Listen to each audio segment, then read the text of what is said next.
Saint Thomas higher secondary സ്കൂളിൽ റാഗിങ്ങിനിരയായ വിദ്യാർത്ഥി Dion ജോർജിന് നീതി നിഷേധിച്ച സ്കൂൾ മാനേജ്മെന്റിനെതിരെ ബി.ജെ.പി. പെരുമ്പാവൂർ നിയോജക മണ്ഡലത്തിന്റെ നേതൃത്വത്തിൽ ജനകീയ മാർച്ച് സംഘടിപ്പിക്കുമെന്ന് വാർത്താ സമ്മേളനത്തിൽ അറിയിച്ചു. ബി.ജെ.പി. പെരുമ്പാവൂർ നിയോജക മണ്ഡലത്തിന്റെ നേതൃത്വത്തിൽ ചൊവ്വാഴ്ച രാവിലെ 10:30 കീഴിലം സെന്റ് തോമസ് ഹയർ സെക്കൻഡറി സ്കൂളിലേക്ക് ജനകീയ മാർച്ച് സംഘടിപ്പിക്കുമെന്ന് വാർത്താ സമ്മേളനത്തിൽ ബി.ജെ.പി. സംസ്ഥാന സെക്രട്ടറി രേണു സുരേഷ് പറഞ്ഞു. റാഗിങ് നിരോധനം അല്ലെങ്കിൽ വലിയ തരത്തിലുള്ള റാഗിങ്ങുകളൊക്കെ നടക്കാത്ത ഒരു ഏകദേശ സമയമൊക്കെയാണ് ഇപ്പോൾ.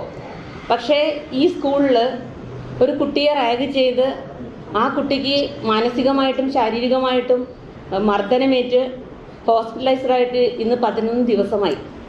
11 ദിവസമായിട്ടും ഈ കാര്യത്തിന് വേണ്ടി സ്കൂൾ അധികൃതർ യാതൊരു തരത്തിലുള്ള ഇടപെടലുകളും ഉണ്ടായിട്ടില്ല. ബി.ജെ.പി. സംസ്ഥാന സെക്രട്ടറി പി. ശ്യാംരാജ് ഉദ്ഘാടനം നിർവഹിക്കും. വിദ്യാർത്ഥിക്ക് നീതി ലഭിച്ചിട്ടില്ലെന്ന് മാതാപിതാക്കൾ ആരോപിച്ചു. റാഗിംഗ് നിയമം ഉൾപ്പെടുത്തി ആരോപണ വിധേയരായ വിദ്യാർത്ഥികളെ സ്കൂളിൽ നിന്നും പുറത്താക്കുന്നതുൾപ്പെടെയുള്ള നടപടി സ്വീകരിക്കണമെന്നും എം.എൽ.എ. ഈ വിഷയത്തിൽ പ്രതികരിക്കണമെന്നും ബി.ജെ.പി. ആരോപിച്ചു. സ്കൂൾ മാനേജ്മെന്റ് ഗൗരവകരമായ ഇടപെടൽ നടത്തിയില്ലെന്നും വാർത്താ സമ്മേളനത്തിൽ പങ്കെടുത്തവർ ആരോപിച്ചു. 11 ദിവസമായ സംഭവം കഴിഞ്ഞിട്ട് കഴിഞ്ഞ 30-ാം തീയതി ആണ് സംഭവം ഉണ്ടായത്. 31-ാം തീയതി വൈകുന്നേരമാണ് പേടിച്ച് പറഞ്ഞില്ല, വീട്ടിൽ പറഞ്ഞില്ല. 31-ാം തീയതി വൈകുന്നേരം രാത്രിയാണ് എൻ്റെ അനിയനോട് സംഭവം പറയുന്നത്.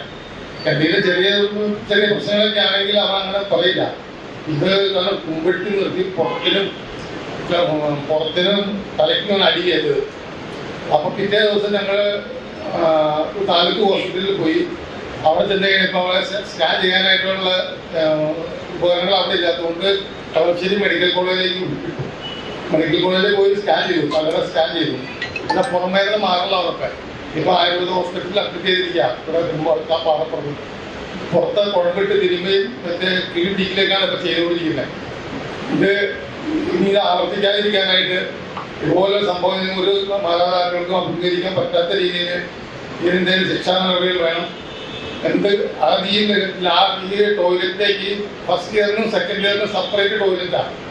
ഫസ്റ്റ് ഇയർ വിദ്യാർത്ഥികൾക്കുള്ള ടോയ്ലറ്റിലേക്ക് സെക്കൻഡ് ഇയർ വിദ്യാർത്ഥികൾ വരാൻ പാടില്ല. അത് അവിടെ അതൊക്കെ CC ക്യാമറയിൽ കാണാം. അപ്പോൾ അത് അതിക്രമിച്ച് വന്ന് ഇവന് മനഃപൂർവ്വം നൽകാൻ വേണ്ടി അതിക്രമിച്ച് വന്നാണ്. ഇനി അത് ഈ കേരളത്തിൽ നിന്നുള്ള സംഭവം ആവർത്തിക്കരുതെന്ന് മാത്രമാണ് ഈ അവസരത്തിൽ എനിക്ക് പറയുന്നത്. Lisha Rajesh, PR Ragesh, P. അനിൽകുമാർ, മാതാപിതാക്കളായ ജോജോ വർഗീസ്, V. വിനി എന്നിവരും പങ്കെടുത്തു. News desk, Perumbavoor.